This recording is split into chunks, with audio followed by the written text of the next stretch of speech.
from me to you, let's just talk about it. I know Argentina is in the World Cup. You got Messi, Brazil is in the World Cup, Neymar, a lot of other prolific people in the World Cup too, and Ecuador, Uruguay. So from you to me, how will you say it? Like on AfricaUnity platform, just say it straight. Like, who do you think will be the World Cup winner in this competition? Pick a country. I'm looking at France.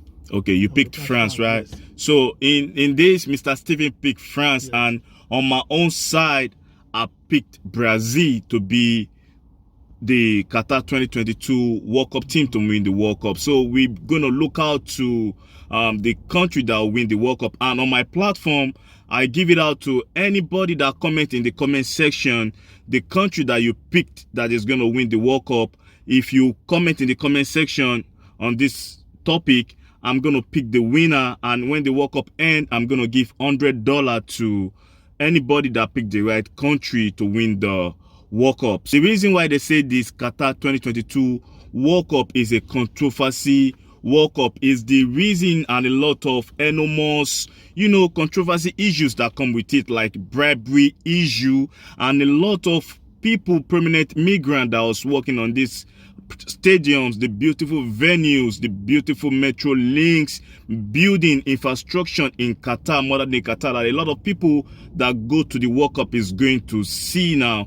A lot of migrants die, and they complain about a lot of animal working hazard, a lot of issues that is coming through why these people are trying to carry out their jobs. And the companies that took these people, mostly that comes out from the third world countries in the world. We're talking of East Asia and deep down in West Africa. And anything that comes that affect Africa and human race affect me. That's what I'm talking about. It's all about unity on my platform. I'm not here to put down the UAE government or the Qatar government. I'm not in here to put down the Qatar government. I'm just talking and giving insight about the Qatar 2022 World Cup. So we'll be talking about the controversy issue, the bribery, and the hard work environment, the hazard that comes through with this work to the people, the migrant workers in this Qatar 2022 World Cup. So what do you think? What struck me first was when former FIFA president Sepp Blatter said Qatar 2022 was a mistake. When I saw that news, I was particularly intrigued. He said it was a mistake because he himself voted against Qatar.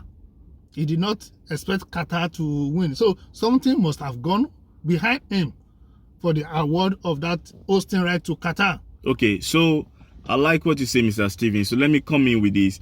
A lot of corruption cases have been coming up with the case in Qatar, and we can talk about the bribery issue in 2015.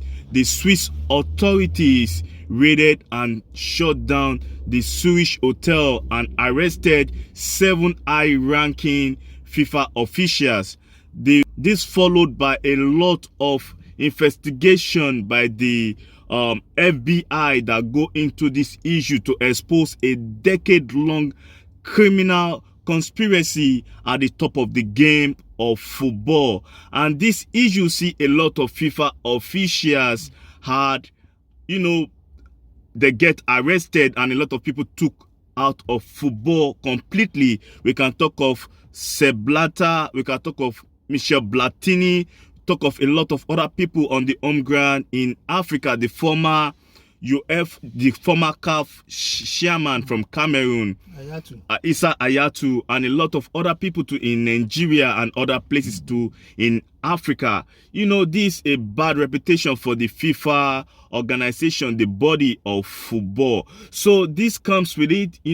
Sepp Blatter know what is going on because they were being involved in these corruption cases for this present World Cup. Mostly they talk about the Russia World Cup, the World Cup they have previously in Russia, and this one in Qatar that is being sponsored by a lot of corrupted, funds, and a lot of corrupted officials too from the FIFA board have been arrested. So Sepp Blatter know what is going on. He's just talking about this now. You know what is going on.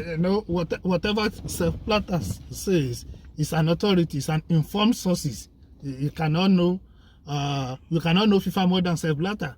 So he said that. And again, another thing you mentioned is the inhuman condition in which Qatar authority subjected those workers that worked in the stadium. According to the CBS news, you know, according to the CNN news, a lot of people died. A lot of migrants died. You know, from third world countries in the world, they died a lot, and you know, it was a very harsh time for them in the world. And even like they were not well paid. They were not well paid. They are not well catered for. They just used them to achieve whatever they wanted to achieve, and it's like what we call use and dumb. Use and dumb. That is another area that people are frowning at. And again, there are some players who are also complaining about the time, like Bruno Fernandes of Manchester United and Portugal said the time is not family oriented, family friendly, in the sense that students will be in school. Unlike summertime when almost every school around the world will be on holidays. Now students will be in school, so it's not family friendly. It's not family friendly, and it's not the only player complaining. Toni Kroos complained too. So those are part of the controversies. But the current FIFA president, Fatino, said, well, it has come to stay. It has come to stay. What players need to do is go there, play their game. Fans, go there, enjoy yourself. So I understand where you're coming from, like the controversial issue and the bribery issue and everything coming up, to the migrant workers. I know it's what it is, but only God will help us. So